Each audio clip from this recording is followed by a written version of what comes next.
peace caravans to Baringo, send them to West Pokot, send them to Baragoi. There is an attempt to create chaos in the region through this disruption of meetings. Because you see what will happen, Karanja. I was supposed to go to Nakuru for a funeral on Saturday. And I was supposed to go for a church service in Molo PCA.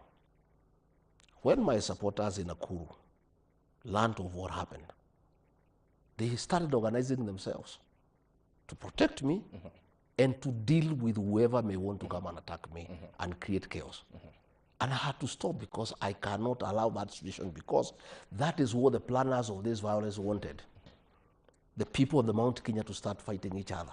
So they had organized groups in Molo, and my supporters in Molo, who are in thousands, started organizing themselves so that if anybody tries to come near where I am, they will be able to deal with them. And as a leader, as a very responsible leader who cherishes peace, I had to make a decision to call off Nakuru, to call off Molo, to avoid a clash between my supporters, who are in thousands, and the few criminals who have been paid.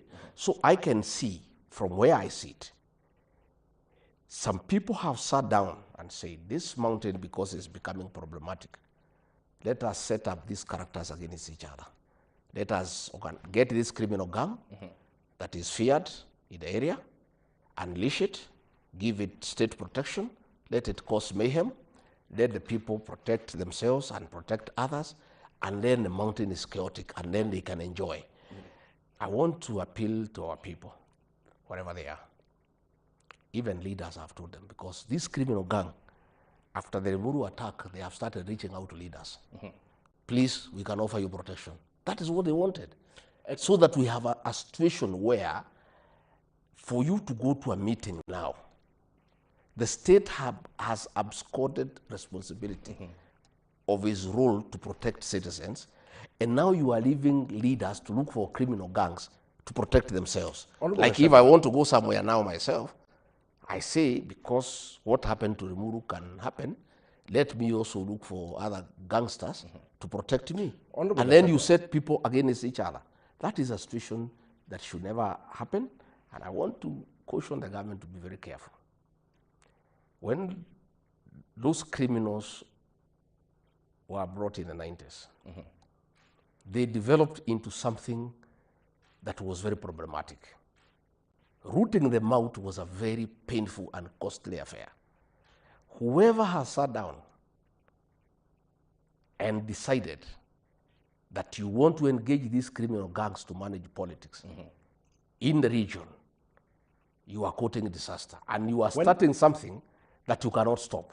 I don't mean to cut you short, but you served in government for 2 years, Yes. Honorable Gachagua. Yes.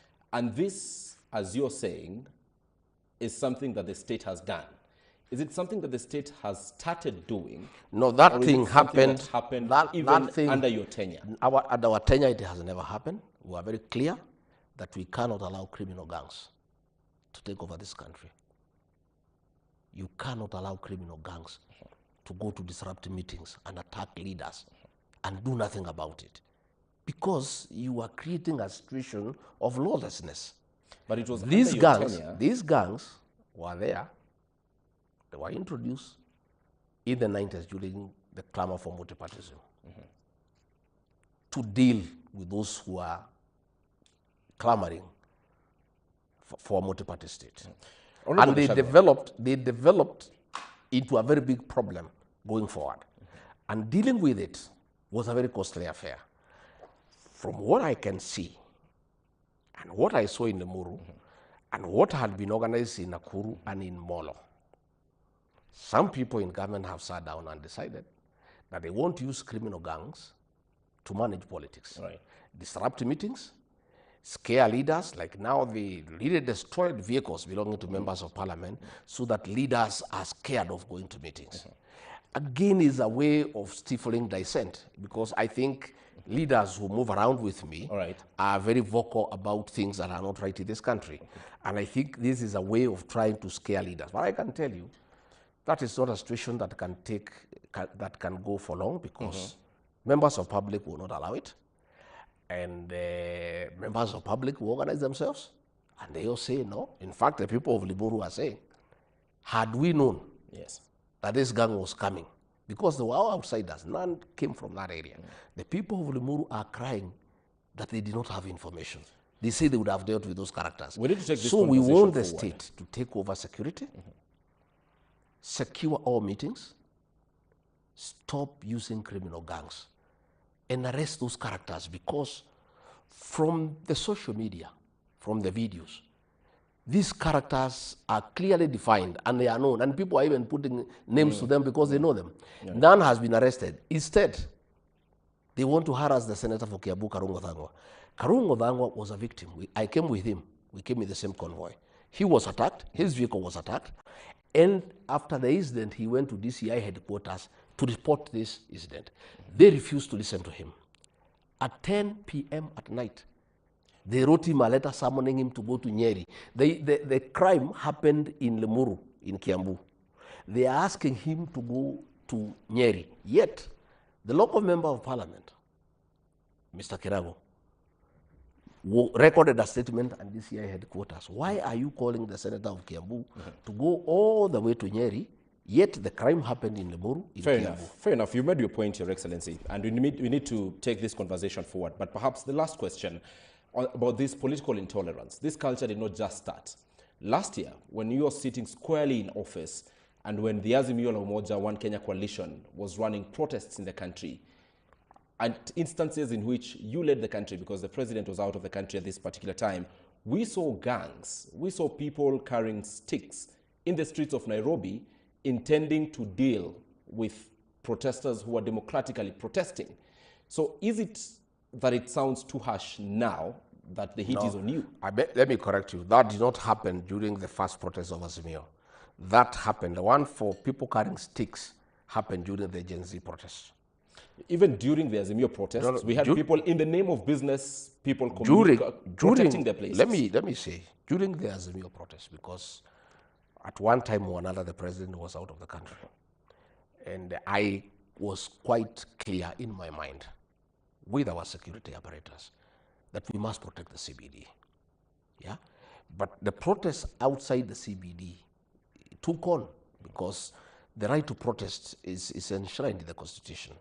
But destruction of property in the CBD is what we stopped successfully, and it did not take place. Because, you know, this is a country of rule of law, and the work of a government is to protect life and property. You protect both lives, and you also protect property. So what I do remember myself at that time, when the president was out of the country and I was left, is that we made sure that the property around CBD is protected. I have been very clear in this administration that we can never use criminal gangs to manage politics, to manage security, because it's not sustainable. All right. You create a monster that you cannot control, because after the event you have called those fellows to perform. What happens after that? They run amok. And since they feel that they have government protection, they operate with a lot of impunity. And that is a situation that one cannot control. Yes. Your point is home, and we need to move on from this conversation. And Your Excellency, let's speak about a topic that many Kenyans right now want you to speak candidly about. And these are some of the policies and decisions taken by the Kenya Kwanza regime in the past 2 years. You are on record before you left office in an interview with Citizen TV and in an interview with Vernacular, a Kalenjin station, stating that you knew nothing about Kenya's deal with Adani Group, be it JKIA and every other involved entity. You are on record after you were impeached in a